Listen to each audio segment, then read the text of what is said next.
Okay, welcome to the November 15th meeting with the Lenox Selectboard. It's our 6 o'clock regular meeting, and filming tonight or recording tonight is CTSB, Mr. Fanto from the Berkshire Eagle. Is there anybody else recording? I am Your name? Leslie Gaskins, the Berkshire Edge. Oh, okay.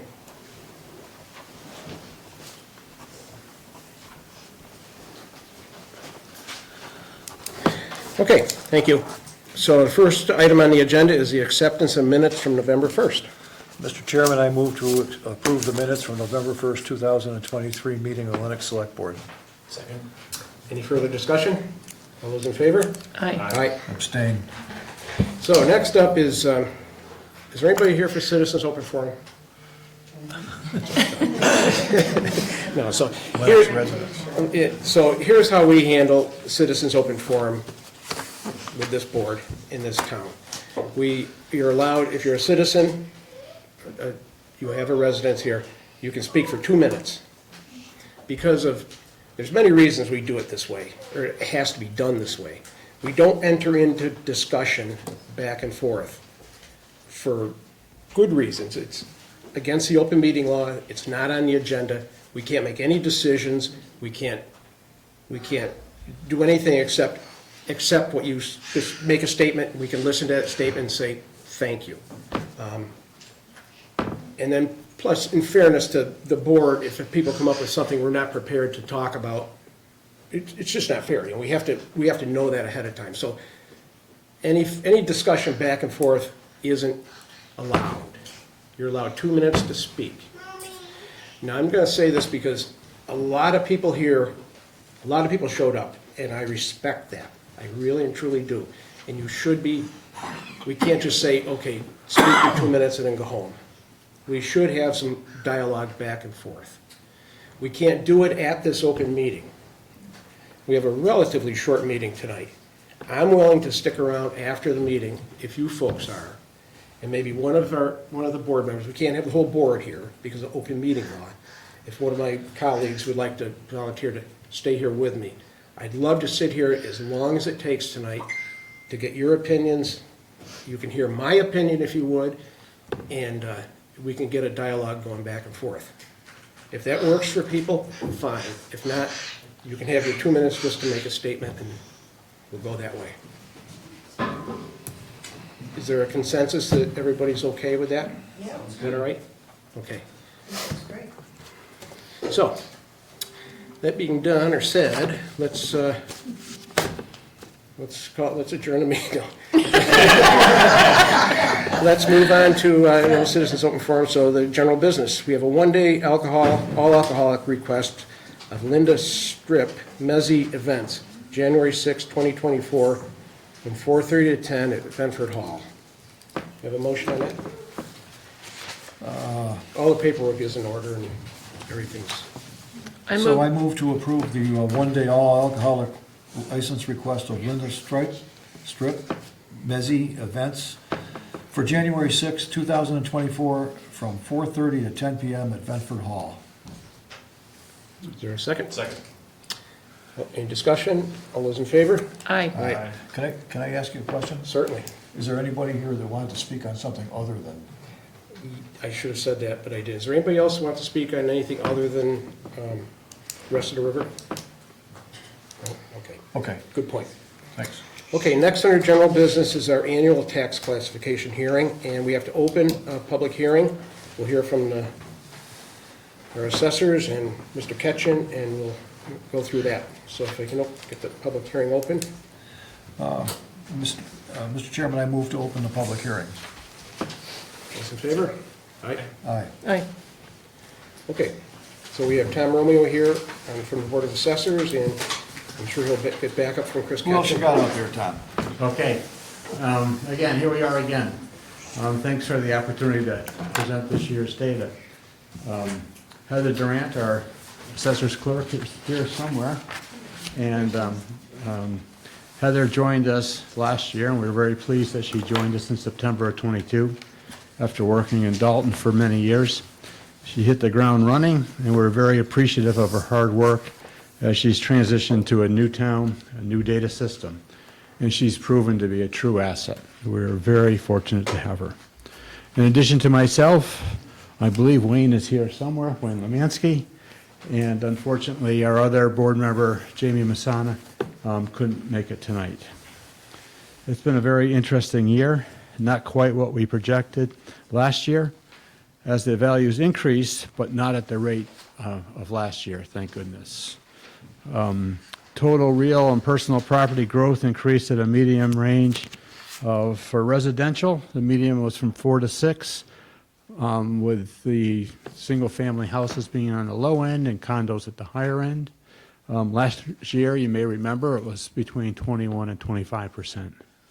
Condos increased with a median of about 6%. Last year, they were at 24.4%. Commercial industrial, medium of approximately 6%. Last year, they were 9.4%. So how does this compare to our other communities? According to our consultant, that's not really a meaningful metric, since the change depends on how well they've maintained their values in the past. The change in Lenox, however, is typical in the range of our consultant's communities that he deals with. But we don't know what's happened to other communities outside of the ones he deals with. As the assessment practices vary from town to town, it's not until the DOR comes in the 5th year that we know we have a better perspective of the comparisons.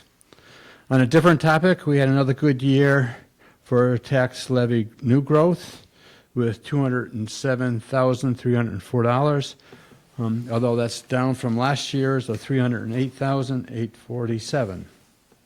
Next year may present challenges, as residentials is again projected to increase at higher rates.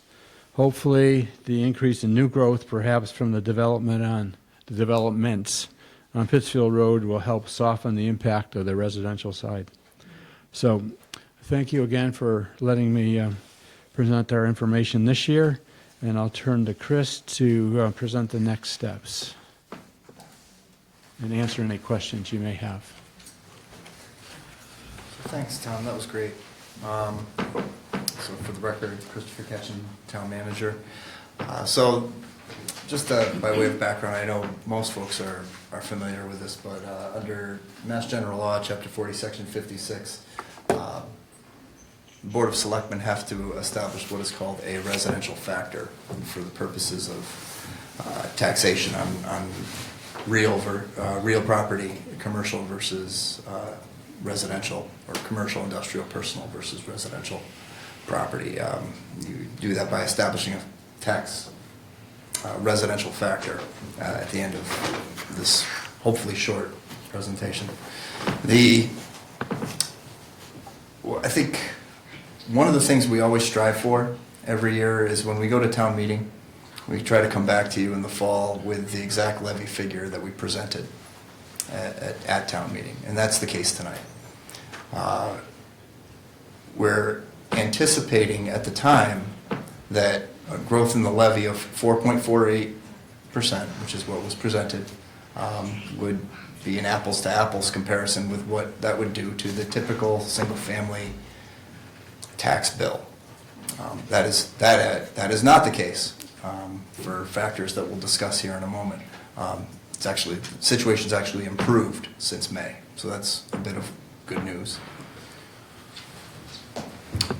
Some of the things that would cause the tax rate or your tax bill to be pushed higher are, first and foremost, the appropriations funded at town meeting itself. In this year, town meeting voted almost $750,000 more in appropriations than they did in fiscal year 2023. Another factor that could push tax bills higher, something that's never been done before in Lenox, is a shifting of the tax burden through the classification process away from the commercial, industrial, and personal sector towards the residential. And we're certainly not going to propose that tonight.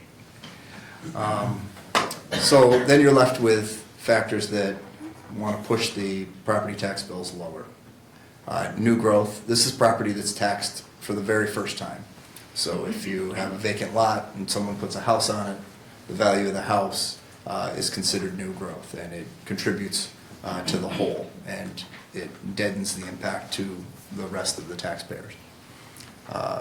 Also, a relative change in residential values versus commercial values. This is something we've struggled with over the last few years. You know, last year, this point was on the opposite slide because we were seeing greater greater residential value growth than commercial sector growth. That's not the case this year. For the first time in a while, things have seemed to have caught up. And then one of the levers that you did pull last year was to further shift the tax burden from the residential class to CIP. Staff is not recommending that you do that this year for the factors that contributed to the previous bullet. We're not seeing the same struggles or problems this year that we saw last year. So here's how things would shake out under that scenario. So we used the FY23 pro forma and then applied a residential factor of 0.923, which was the FY23 residential factor that you approved almost exactly a year ago, and said, what would it look like if it stayed the same? And here it is. So you'll see that single-family assessed home values grew to just under $1 billion, right, in total values, $973 million. It's a growth of 4.7%. The average value in town grew from $576,000 to $602,000. That's a growth in value of $27,000, or 4.6%. So the average is moving obviously with the whole. That results, if you apply the residential factor we're recommending, that results in a tax rate reduction of 8 cents. But whereas values are growing to meet appropriation needs, the tax bill would grow by 3.7%, which is, less than what we forecasted at the annual town meeting, what the voters voted on. So we've outperformed in that regard. So that's good news. On the commercial side, it's 3.7% in total growth, but the average value growing at 7.1%.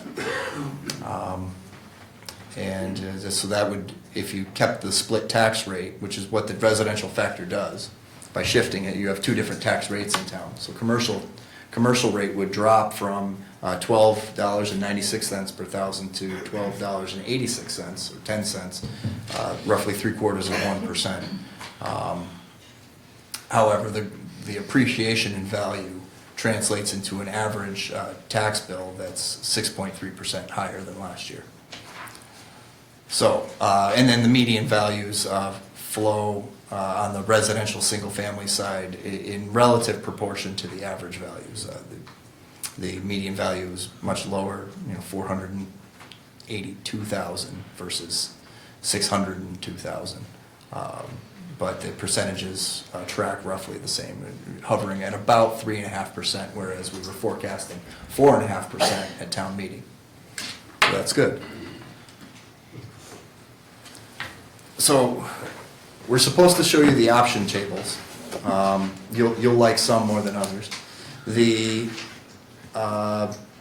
this is a bit of a convoluted slide for those who've never been through the process before. But basically what it shows you is at varying segments of the factor level, with 1.0 being a uniform single tax rate, you can see the impact from the recommendation, which is highlighted in orange, or maybe it's more peach on the screen.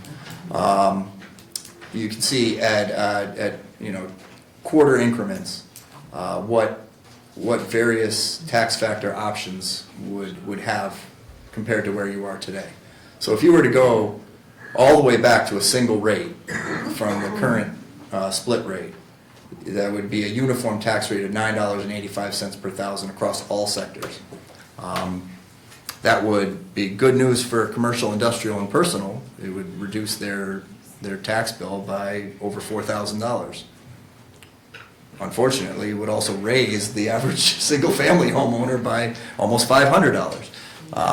So that's, and then you move in the opposite direction. If we were to shift to our maximum, which we calculate at 0.877, that would save a residential taxpayer $265, but it would cost a commercial payer almost $2,700 in additional taxation. So we're not recommending either one of those options. We're recommending to maintain the current residential factor, or have you approve, once again, the residential factor from 2003, which is what you have here. So in order to accomplish that, a motion, which we would suggest, would be to adopt a residential factor of 0.923 for the purposes of determining the fiscal 2024 tax rate. Thanks, Chris. I don't know if Tom, the board had any reaction to that, or? No, I mean, that's, we didn't go into that discussion, but that's what we were in favor of last year, and I believe that's what the board would support this year too. So, I mean, everybody in this room knows what inflation is. And inflation last year was up quite high. And yet our tax rate has gone down way below inflation rate at 3.5%. Basically due to new growth of 200 and something thousands of dollars in tax revenue. So that if we can keep that up over the coming years, which we may or may not be able to do, but anyway, that will outpace, or hopefully outpace inflation and keep our tax rate at an affordable rate. Because as I look around the room, that's the young section, this is the old section. This section is on fixed income. That section, David, that wasn't yes and no. So, but the issue is we're always trying real hard to keep that tax rate at some figure that the folks who live in this town can actually afford to pay. And that's what Chris and the assessors have come to that conclusion through these slides and everything. If you follow them, you can see it. And if maybe we're not looking at the new growth next year as we have in this year and the previous years. I don't see any new motels being built. I don't see a Kohl's or a 110 restaurant. I don't see any of the stuff that we've enjoyed the privilege of having it come online this year. I don't know what's going to happen next year. We have some residential growth, but I think it's going to be moderate as opposed to substantial. But we'll keep trying. We'll keep trying to keep that tax rate somewhere affordable for all the folks in the community. And I know Ed's going to say it too, but I'll say it. I want to thank you, Tom, and the rest of the assessors for the time that you put in. It's really appreciated because I know how seriously you take it. You've been doing it for a long time, and I appreciate it.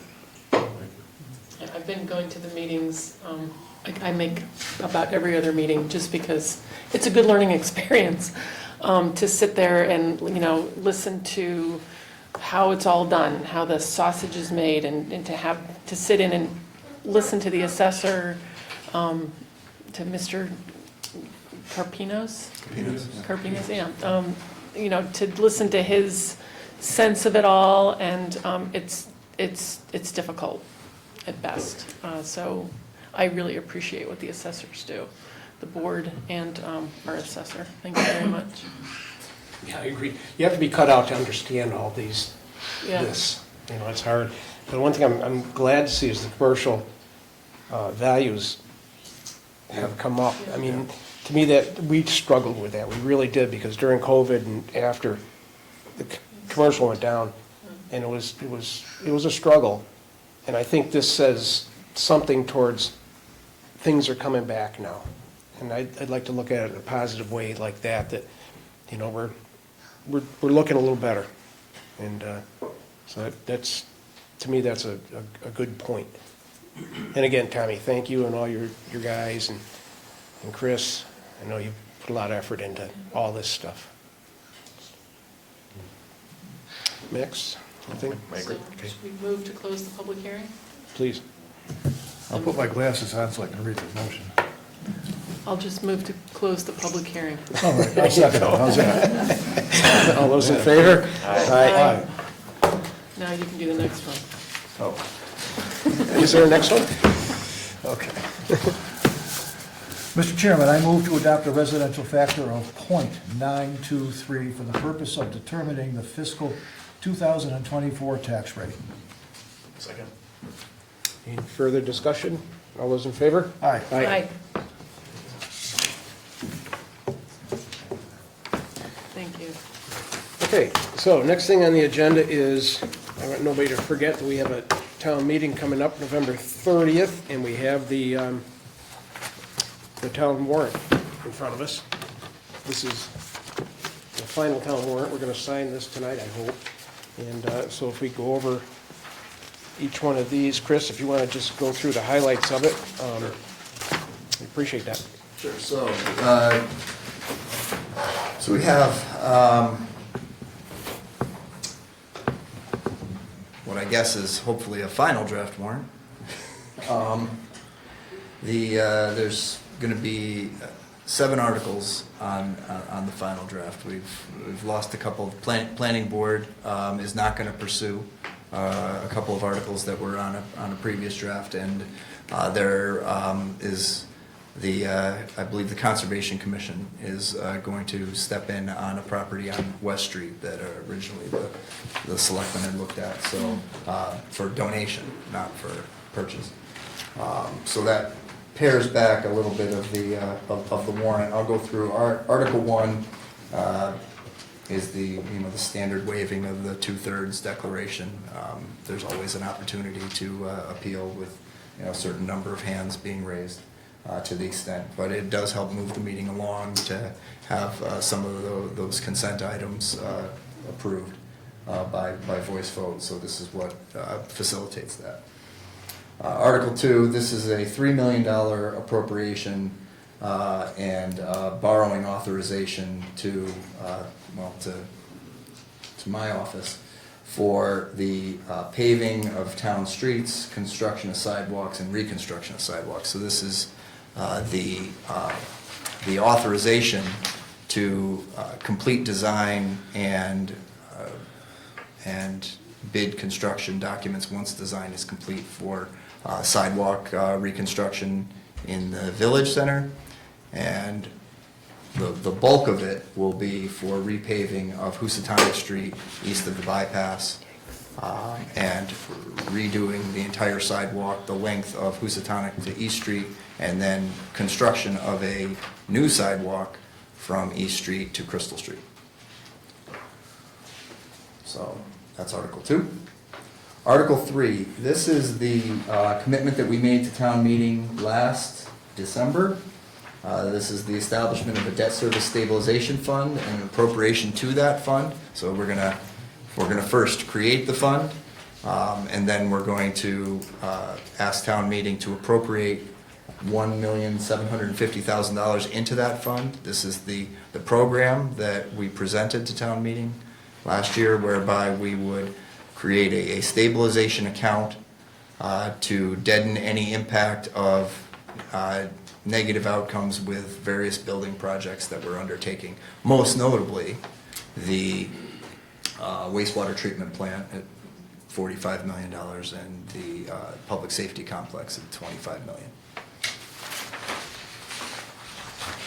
So this is a reserve account for that, and then once the debt for those 2 facilities comes online, we will no longer appropriate towards a stabilization. That will sit and we'll roll right into annual appropriations to pay down the debt on those bonds. Article 4, this is a $100,000 appropriation to fund Weston and Sampson's evaluation work on the rest of river cleanup. So we've engaged with Weston and Sampson to oversee the various plans that get produced, so that we ensure that it's being done properly in a way that protects our interests. Can I just make a comment about that, Chris? Yes, sir. And this is for all you folks here. We hired Weston and Sampson to look out for our interests as the cleanup goes on. All right? I think it was a smart move for us to do it. And this is only the tip of the iceberg of what we're planning on spending. We're hoping, we're gonna do this ongoing until the project is done. Whether it's no matter what it costs, we're gonna have this firm, this firm most likely, for the duration, and we're gonna pay them every year what they need to help us with the expertise that we don't have in-house. So this is, something that's, we were allowed to do this through the agreement, and we're gonna take advantage of doing it. We're funding it, but it's the appropriate thing to do to keep our eyes and ears on this project for something that's above our heads, so we're hiring the experts to help us out. So, Article 5, this is the appropriation to the Affordable Housing Trust that was discussed at the last meeting.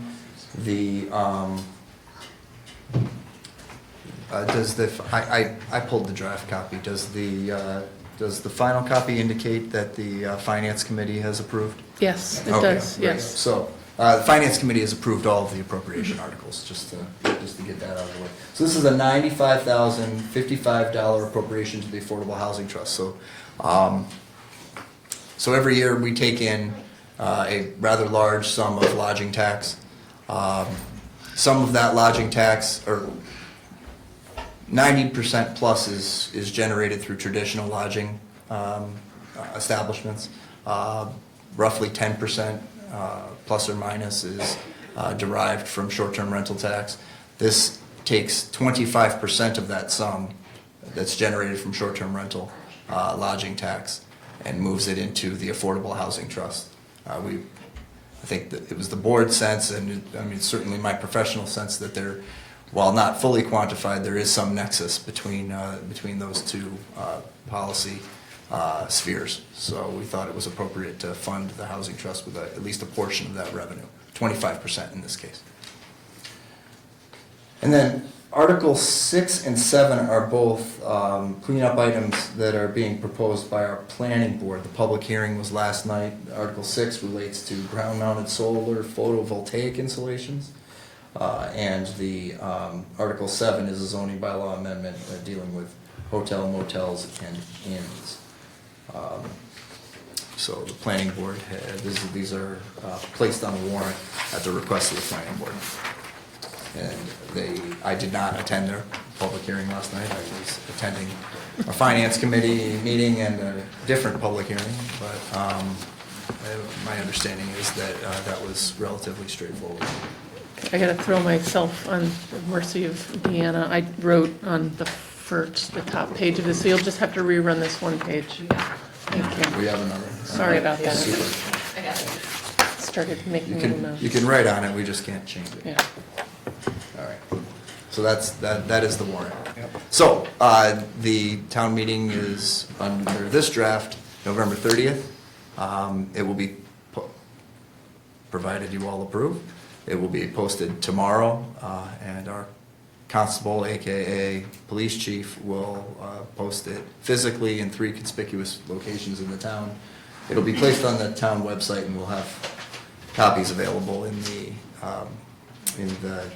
town clerk's office, as well as in my office and most other offices in the town, because it's a pretty big deal. It's a relatively short town meeting. We have one more meeting before the town meeting. Yeah, the day We'll have before. it the day before. We need to, there's not that many articles. We Right. usually break these up. There's not even enough for one of us, But why don't you, There's exactly enough. exactly enough. So, I mean, I Oh, don't, right, minus the Oh, that's planning right. board. minus the right. planning board. Yeah. Yeah. On Article 1. But you guys all read it, we're all adults. Just check with Chris and see which one wants to claim whichever one, and we'll work out that and do your homework before town meeting to do it like we always do. Is that fair enough? Sounds good. Yep. Okay, all right. Thank you. So you Any want comments? I mean, you got it. Yeah. Okay, Short and sweet. super. So, Mr. Chairman, I move to call a special town meeting for Thursday, November 30th, 2023, at Lenox Memorial Middle High School, 197 East Street, Lenox, and further, to approve the warrant for said town meeting as prepared by the town manager. A second? Second. Any discussion? All those in favor? Aye. Aye. Aye. Okay. So we'll do that, and we'll hope to see all you folks there, too. So that concludes our business. The next regular meeting will be November 29th. And if I can get a motion to adjourn, we will, and then we'll just, the meeting's over. Do we have to sign these things? We have some signing to do here, but then we'll just, get as a group and just hash things out, talk some, and get things off people's minds and go from there. Not an official meeting at all, not a, anything like that. It's just a, Why are we speaking under an official meeting? I thought you were gonna ask questions and then not be. oh, I'm discussed. sorry, I wasn't clear about that. And then adjourn the meeting. And then have opportunity for discussion after the adjournment. If they want, they We should can. speak want during to the do citizens. it. Oh, they want to They see it. want- Oh, okay, let me get it right. You want to make your comments Under the What public you meeting. said. under the public meeting. We won't discuss it, but afterwards That's what you we'll get together and talk. suggested, Okay, all right, that's fine. That makes, is that okay with everybody? Yeah. Yeah, it's fine, yeah. Okay, who's up? Do we do it from our chair or? No, do it there and identify yourself and, That's for the people at Just so you home. know, the microphone's not for amplification, it's simply so that. Not fine, two people's fine. Well, so it's so that the television can. Oh, okay. and it's Let me just 2 minutes. lower it down, yes. So we'll be very respectful to the 2 minutes, and don't be scared, we're not all talking. But, let me just, thank you for that offer, because I think that's great, and I think that's exactly the kind of dialogue we need to have. One of the things that we, as a group, were kind of upset about was the aftermath of the 2020 annual meeting when, I'm sorry, I'm going to interrupt quickly. We need. Who I am. When you step up to the microphone, we just need you to give us your name and your address. sorry, forgot That's that okay. part. That's okay. I was a little anxious. Marie Field, Housatonic Street, Lenox, Massachusetts.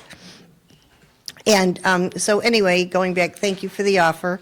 And I wanted to say that one of the things we were feeling pretty encouraged, I'm sorry, I'm going to start on my 2 minutes now because I lost my train of thought before Mary Beth had asked me to identify myself. So one of the things that we were kind of reminiscing about was the 2020 annual town meeting when we had a citizen petition to stop the dump. And we wanted dialogue then. And there was a vote. Granted, it was non-binding, but 75 people voted to have that dialogue occur, and it outnumbered those that were against it. I scoured the minutes for the select board, following that, never saw anything. So I'm thrilled that we're going to have that dialogue tonight. I will assure you that we're coming here with a very respectful voice, but with an intense opposition to the UDF or the toxic waste dump. And we're here to implore you guys, as our town leaders, to work with Lee for that purpose of seeking a better solution. And we feel that there's probably things out there if we kind of looked hard enough. I will say that there's been great coverage recently. We're thrilled that you guys have that company you hired. You're asking the tough questions. We feel very encouraged by that, and the coverage between Greg and Clarence have been great. I will give Greg credit that that article that he wrote for the Eagle is what sort of spurred this movement here tonight. That was, it's time we start leading.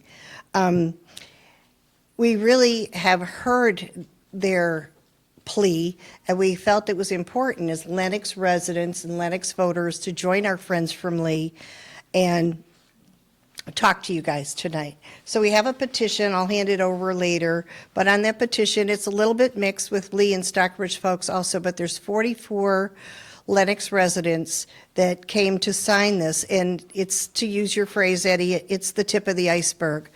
We know from going door to door to door, specifically a lot in Lennoxdale, that people are angry and they're feeling like they've had no voice and they're not being heard. We hear from different sources that it's a done deal. Everybody says that this UDF is a done deal. It's a done deal. It's a done deal. The article suggests that. The political leaders suggest that. And I guess I'm here to say, looking at that sign behind you guys and realizing we had a great history lesson this past weekend. What would General Patterson have said if he had heard that, it was a done deal that we would be under the British crown today? So let's kind of think about that, because remember, we're from the state that threw the biggest tea party this country ever saw. And we're looking at modern day that GE is our British crown. So back then when it was no taxation without representation, we're kind of feeling the same way, that it should be no taxation without representation, and we're hoping that you hear our voice. We do know from a lot of us attending the Tri-Town Health meeting last week that it was even suggested by Dean, if you could imagine, that if the three towns, Lee, Lenox, and Stockbridge, got together, there could almost be synergy in changing the path that this plan is going on, like a feasibility study, maybe the cost of the construction of the UDF. Yeah, yeah, he did, and he stressed it a couple of times at that meeting, or at least that was my interpretation of it, and I'm seeing a lot of heads nod that that was the case. So anyway, think of that, the cost of the UDF and that construction might be greater than railing this stuff out. And, we're concerned that we want to put the health and the safety of our residents and that of future generations before worrying about GE's bottom line. And that's why we're here tonight, to talk with you guys and see if we can come up with a plan. So I'm just going to summarize by saying what you'll see in the petition, that we petition you guys as our town leaders to join the leaders of Lee and help us do the right thing, and that's get rid of the dump. So at that, I'm going to turn it into the next speaker, Debbie.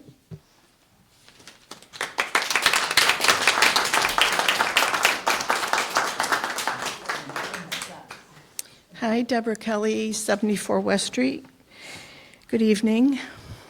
First, I wanted to say that I appreciate the willingness of this select board to work with the boards of Lee, Stockbridge, and Great Barrington on the troubling issue of the GE transportation plan for the Housatonic River remediation. However, I'm deeply concerned about the proposed construction by GE of a PCB dump in Lee. This toxic waste site will be situated in an area that was previously rejected by EPA because of the permeability of the soil. The EPA now rationalizes that indeed the dump will be safe, aided by the use of liners. The number has grown from 2 liners in the original proposal to 5. There is no guarantee that the liners containing the toxic material will sustain over time. The following statement is found on the EPA website. It reads, "No liner can keep all liquids out of the ground for all time. Eventually, liners will either degrade, tear, or crack, and allow liquid to migrate out of the unit." How would you address a leak at the bottom of a dump piled 200 feet high with toxic waste? A PCB dump located in a porous gravel bed right next to the river is a horrendous solution. We petition our town leaders to join the leaders of Lee and work publicly to oppose the establishment of this toxic waste dump. Thank you.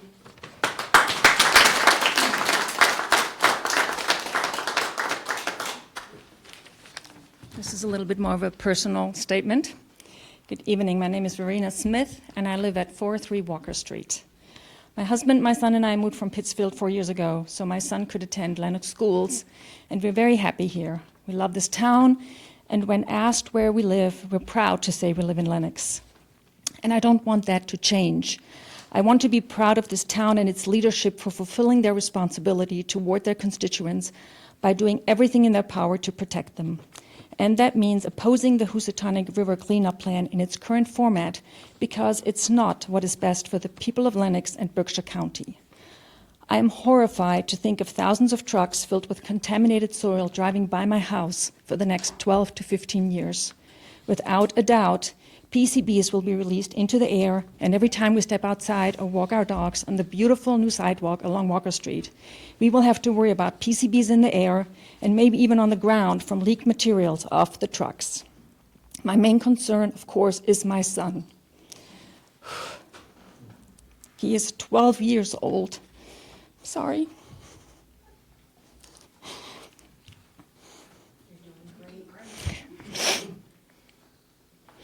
And this could have devastating effects on his health and his future. I am concerned about all the students at LMMHS, Morris, and the Montessori School who will be exposed to airborne PCBs every day with this current plan. They are our future, and we have a responsibility to protect them. The Tri-Town Health Department at its most recent meeting expressed strong concerns about the proposed trucking plan and suggested a rail alternative. Let's take that a step further and transport all dredged materials out of state by train to approved disposal facilities, because the proposed UDF site in Lee is inappropriate as it sits on an aquifer that will be contaminated, not if, but when the plastic liners of the UDF will fail. GE's plan should never have been signed without public input. The plan as it stands is unacceptable because it will only clean up a small part of the contamination. It will not solve the problem. Similar cleanups by GE have failed. We must demand that GE considers and actually tries alternative cleanup methods, some of which already exist. We petition our town to join forces with the leaders of Lee now to do the right thing and to work publicly to oppose GE's plan. My family and I are counting on you. Thank you.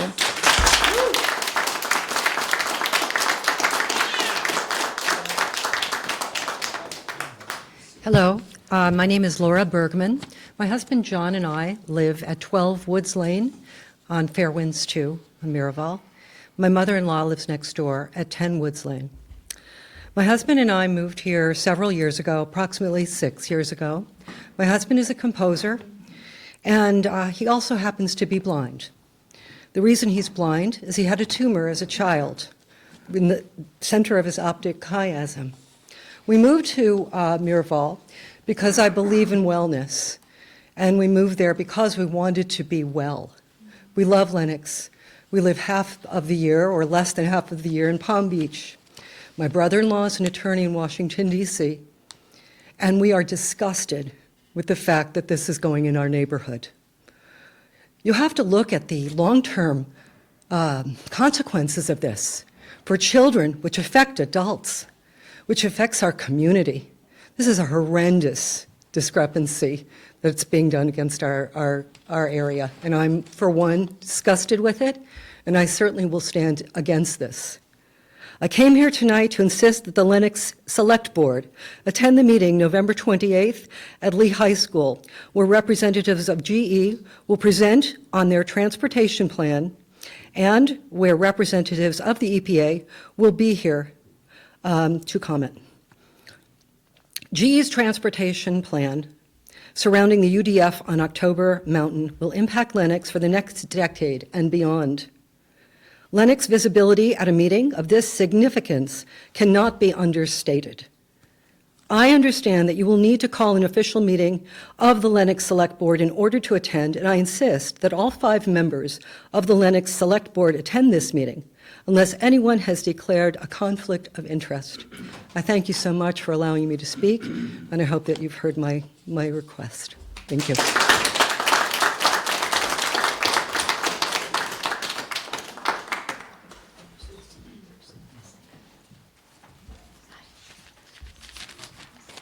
My name is Amanda Schenker. I live at 13 Bolton Drive. My family and I moved here 2 years ago. We strongly urge you, the Lenox Select Board, to join forces with the Select Boards of Lee and Stockbridge opposing the PCB dump here. EPA Rep. Dean Taliaferro recently suggested that doing so would get the EPA's attention and perhaps motivate them to reconsider this dump. There seems to have been a terrible lack of transparency at critical junctures in this process when the people didn't get to have a voice in it, as others have said. There have been reversals of earlier EPA decisions, as also mentioned, ignoring expert recommendations regarding the safety of this location and the original plan to transport all the waste out of state. If this dump does become a reality, then please, at least, ensure that the waste will be transported as safely as possible. Trains and not trucks seem that they would be more confined, less widespread, offering more control, accountability, and safety. Lenox gets most of its money from tourism, as I'm sure you all know. A Superfund dump site here with lots of trucks precariously hauling PCBs, known carcinogens, all over South County would surely detract from our area's appeal. Finally, our son is 17 years old. It's his generation which will be truly living long-term with the consequences of these decisions and actions, or the lack thereof. I've heard that the cancer, well, okay, never. So please do all you can to protect the health, safety, and well-being of your constituents and the future transparency and openness of the democratic process. Uniting with the other select boards seems like a good place to start. Thank you.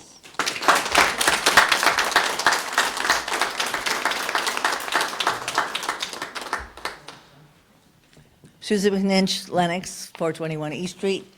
I know we're not scientists, and I've lived here all my life. The river's beautiful. I watch the wildlife, ride horses around there.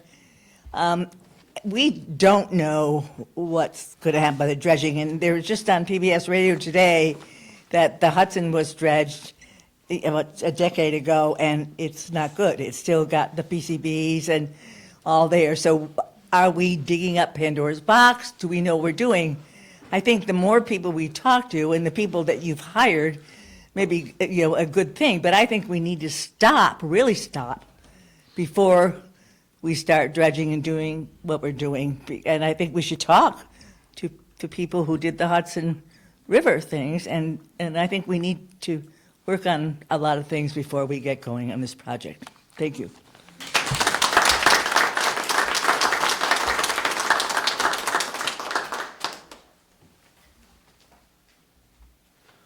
All right, so Hello, Jared Weber, 42 Golden Hill Road in Lenox.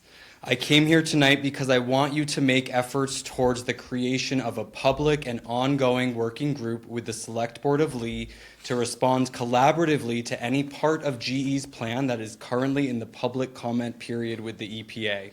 I'll explain why I'm asking this now. On November 1st, I attended a public meeting between the EPA and Tri-Town Health at the Tri-Town Health Department building in Lee.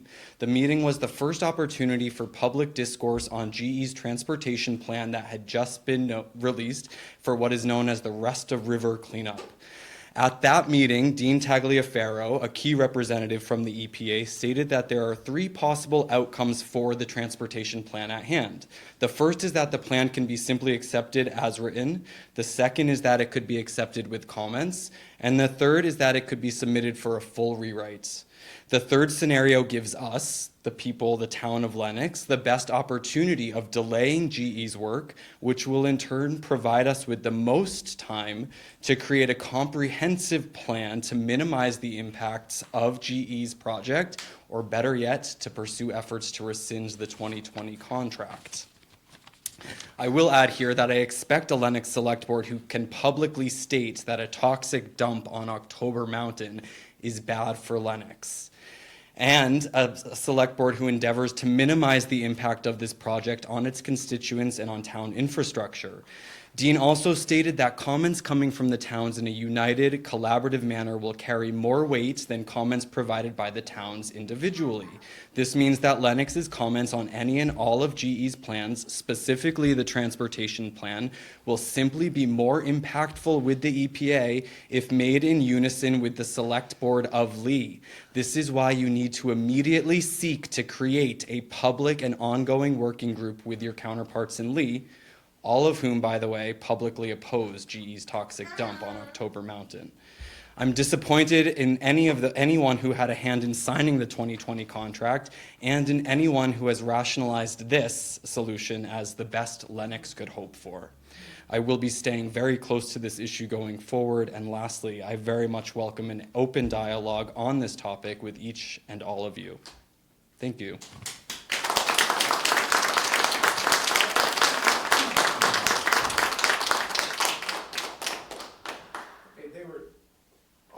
excellent comments, or statements.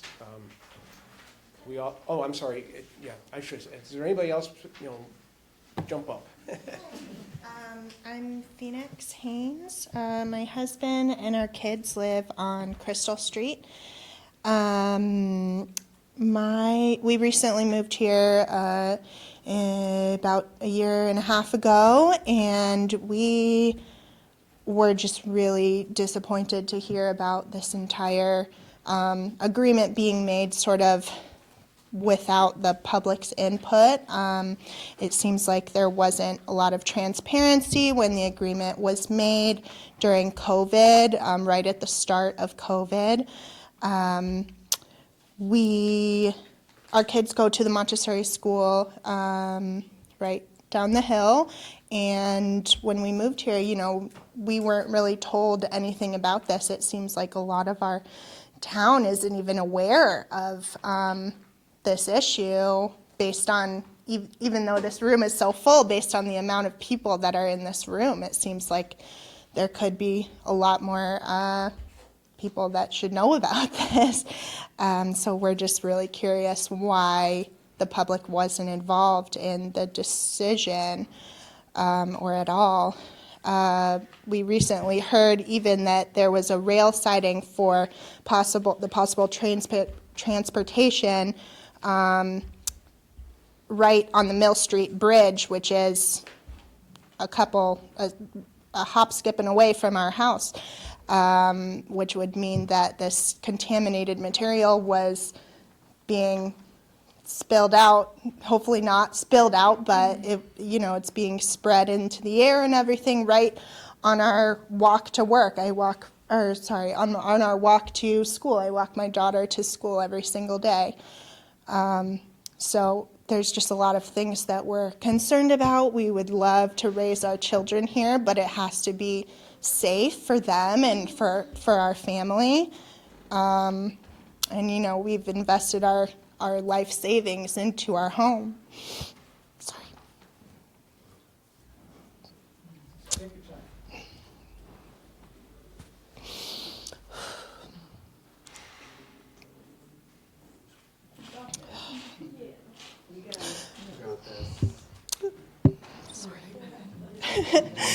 We invested our life savings into our home, and it's just really scary to be not involved in a decision that could affect our lives going forward and the safety of our kids. So that's it.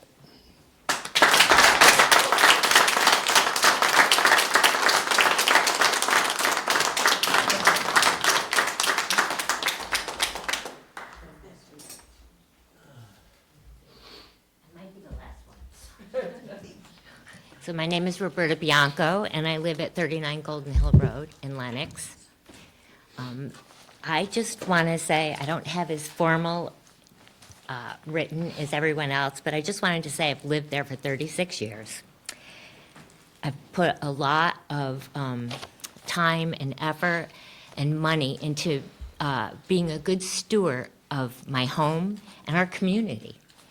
And to me, it felt like the Lenox board who voted to approve the toxic landfill was disrespectful and neglectful to the Lenox residents who live on Crystal, Elm, School, Brown, Housatonic, Henry, Golden Hill, Patterson, Catherine, Lawton, Walker, East Street, and tonight I heard many other new streets.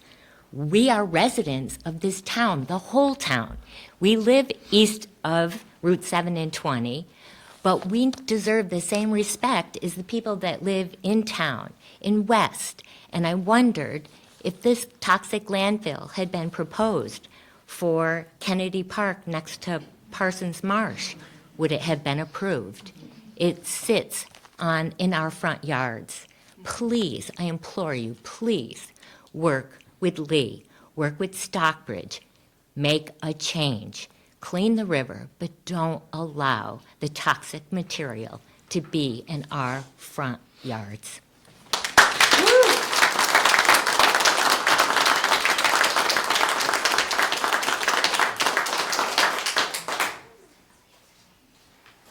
Okay, is there anybody else? Please. Totally unprepared. Hi, I'm Jane Glazer. I live at 64 Walker Street. I've been there 6 years. Prior to that, I was in South Egremont for 38 years. When we came here from polluted Manhattan, we thought we came to Shangri-La. And I had no idea. I've now lived in Lenox 6 years. I thought that was even better than Shangri-La. I am horrified to learn how serious this is. It breaks my heart as an older citizen to think about the pain that these people are going through. So I hope we as a community, which I see as a wonderful community, can make peace with this horrible situation. Thank you.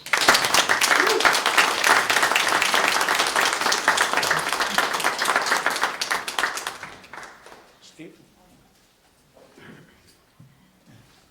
My name's Steve Turner. I live on Tucker Street. I just want to point out that if this material becomes airborne on Crystal Street, there are at least 30 school buses down there that go all over Lee and Lenox. Just thought I'd point that out.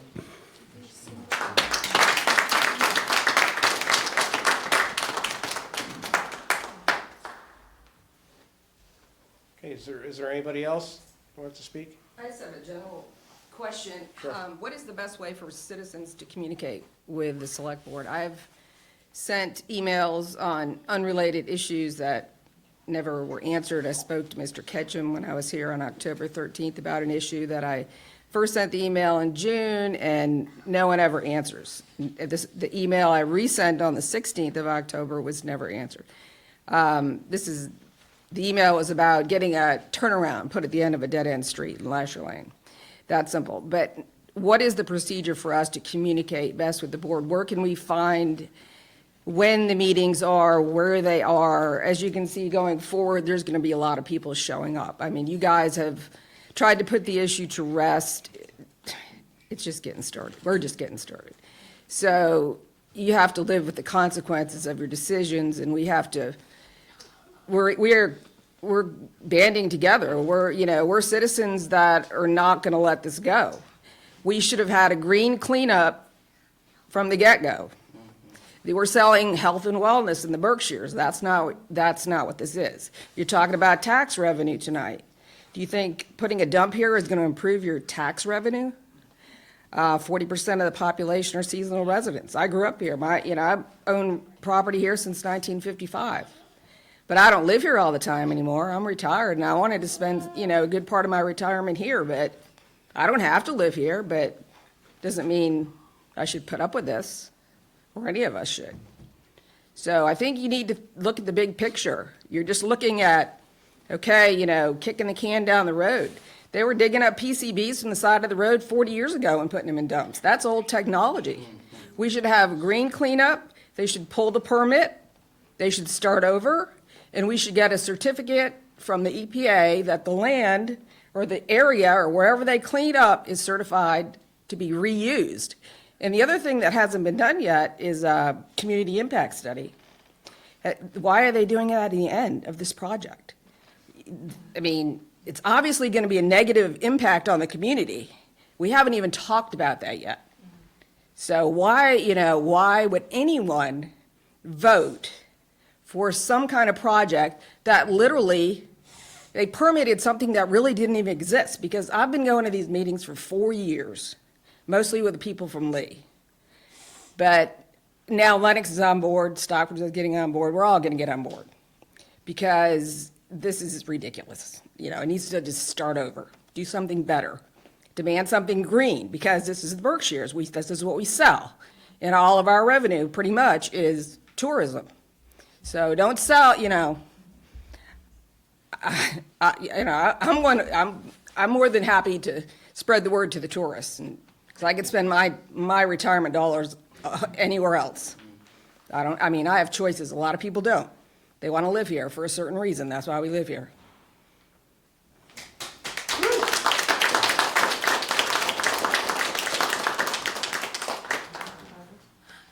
Kelly Lyon Joseph, 154 Cliffwood.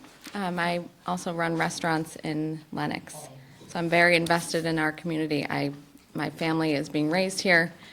I'm thinking as a business owner, I feel a huge responsibility to my employees and taking care of them, creating a safe work environment. And I kind of compare that to running a town. Really, it's my responsibility to make sure I'm providing for my people that are working for me. And I'm just wanting to relate this issue to what's going on in town, as with your, we trust you with our safety as well, and running our town. I just think that I'm imploring you to join forces with Lee and Stockbridge. And again, I don't have this formally written down, but I mean, you can feel all the intense emotions that we're all feeling over this. And I know that if more people knew about this, there would be not many people left in Lenox that would be not here tonight, I think. So again, just thank you for considering joining forces. And together we are stronger. I mean, in so many ways we can think about community, and the more we come together, the better we can do. And we love this town so very, very much, and I want to stay invested here. So please help us to stand behind Lenox strongly.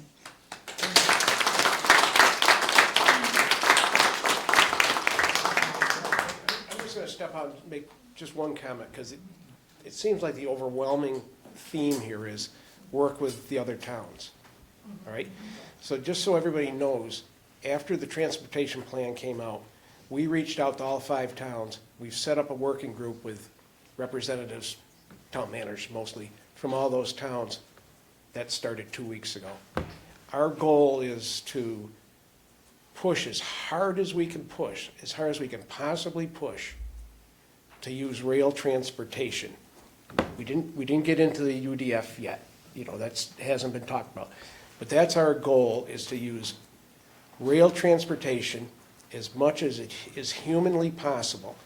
And if GE balks about the price, I think it's incumbent on us to contact state and federal officials to put a railroad spur in, do whatever they have to do to help that type of transportation be used. It's early in this discussion. We're getting all our ducks in a row to answer to EPA. But that's one of our overwhelming themes in this transportation plan that came out. And we're working on that. It's a work in progress, but we're working on it. And we are working with the other towns. I hear that loud and clear. I get you. But I don't want to get into, we'll talk afterwards. I don't want to get back and forth. I want to add something based on that, because I've met with members of the Lee Select Board individually, and my understanding is that they have approached you a number of times and have copies of the letters and have replies signed by Chris Ketchen that indicate that the Select Board of Lenox does not see value in a working public group with the Select Board of Lee. So if you could please provide the letter that you presented to the 5 towns that indicate that you're open to a public and ongoing working group, that would provide evidence, because the Select Board of Lee has indicated to me that you do not wish to engage. So I'd like to see the proof. Well, it's too bad that it took so long to get there, to be completely frank. I'm not sure why it took so long to get there, but if you did in fact reach out after the transportation plan was released, it would be good to see, you should post that proudly for your constituents to see that you have made an effort to create a public working group with your counterparts in Lee. So let's all see that, so we can see that Lenox is on board for this, right? We announced that at our meeting 2 weeks ago here. Whatever. I mean, it goes back to more how do we reach you? The Select Board meeting wasn't posted on the town website until yesterday. My understanding is that it needs to be 48 hours in advance. So there's a complete breakdown of communication between the Lenox Select Board and its constituents. So we should endeavor together, and I'm willing to make myself part of that conversation. I'd love to know each of you individually. I'd love to make myself known to you and discuss how we can better the communication between you as our elected officials and us as your constituents. And let's put a good plan into action there.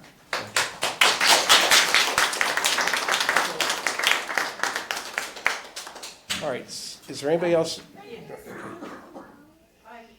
I'm Kay Oft at 8 Golden Hill Road, and I wanted to commend Chris on his presentation about tax revenue, and the tax burden.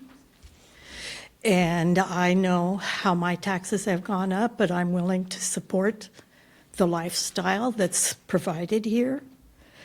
But with where I am, looking directly at Crystal, and Walker goes right down the side of my house, and I see my tax bill going down in a very bad way. And I think if you take that across all of Lenoxdale, there's a major tax reduction that probably should be figured into your tax revenue projections in the future over more than 10 years. I think that I don't know, as word gets out about this, I don't know who would want to buy in Lenoxdale. Well said.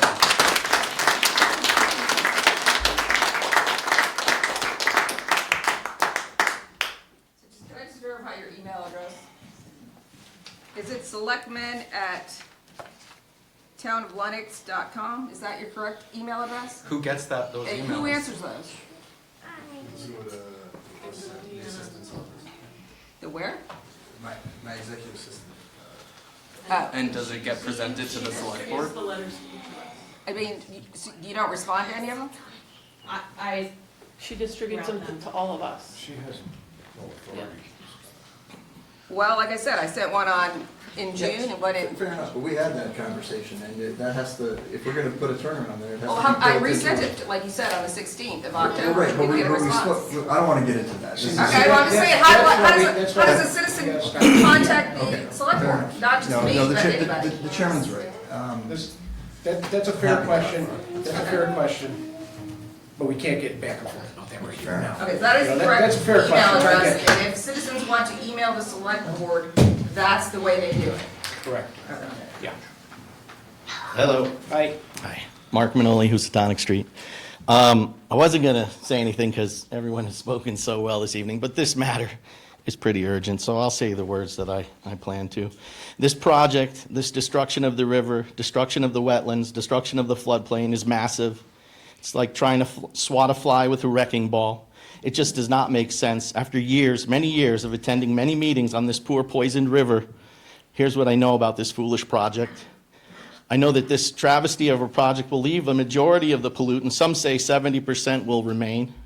I know that the trucks transporting the PCB-laden sludge will not be watertight and will leak. It's known that the wetlands of the Housatonic River and the river itself will basically be destroyed. Just go look at what's already been done in Pittsfield. After decades of protect the wetlands, it's just going to be scraped away. There are possible endangered species like the bog turtle and other threatened species. It's known that there's no way to dewater the sludge and separate the PCBs. The water returned will contain PCBs. It's known that the toxic landfill is nothing more than a buried plastic bag full of toxic waste and will fail. It's known that creating a toxic dump of concentrated PCBs is simply creating another toxic site. Don't we have enough in the river, with the river? That when you take low-level concentrations, remove the water, and put them together, you now have higher concentrations. It's known that a 5-person committee met in secret, made decisions and agreements, accepted money for the 5 towns. But is that even legally binding? Maybe. We, the people, decide, and we have not voted for this. This project must be aborted. I consider it unconstitutional.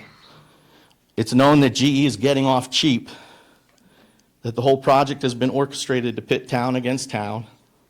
It's known that a similar cleanup was done on the Hudson, and just today, an article citing its failure was published in the Albany Times-Union, that dredging was not as effective as predicted, that in fact concentrations of PCBs rose between 2020 and 2021, years after the project's completion. It's known that this whole project is built on a house of cards. I've said this before. I object to the entire project, and many others feel the same way, and we want a vote. You can't claim to protect the river by destroying it. And please contact and write to your elected officials. Thank you.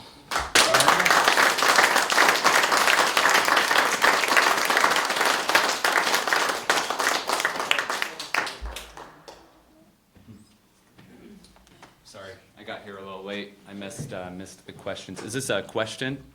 Back. Oh, it's comment. I'm Matt Reddick. I'm at Golden Hill. I was going to ask you just why. I know it sounds like tax dollars, but like, I'm wondering what is the real reason? Is there a reason, like the tax, the money, but the Berkshire stands for nature, right? The ecosystem, the natural life. The PCBs, you're just moving the problem from one place to another, right? It's not really doing anything. And you can use the train to move it from one place to another, but you're still not really doing anything. So, $25 million or something? Where does that go? I thought it was a question, but that's it. Yes.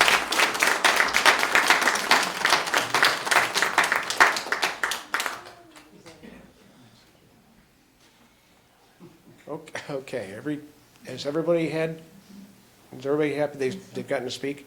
Is there anybody else? Okay, we're done. Okay.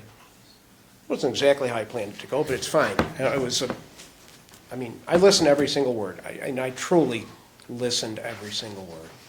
And if you want to hang, we're going to close the meeting now. If you want to hang around afterwards and give me more of an earful, I don't care. But it's not falling on deaf ears anyway. What we can do, I don't know. We've got a plan now with the transportation part of it, working with the other towns, and, well, that's all I'm going to comment on about now publicly. So we're going to move on to close the meeting. If people want to hang around, I'm here. I'll miss supper. Okay? So I move we adjourn.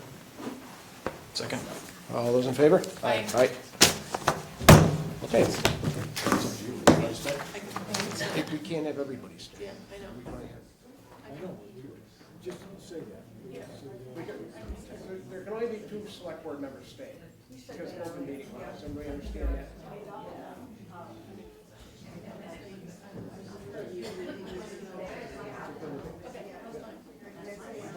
Somebody here is going to be alive.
Very good, young lady, very good.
Thank you.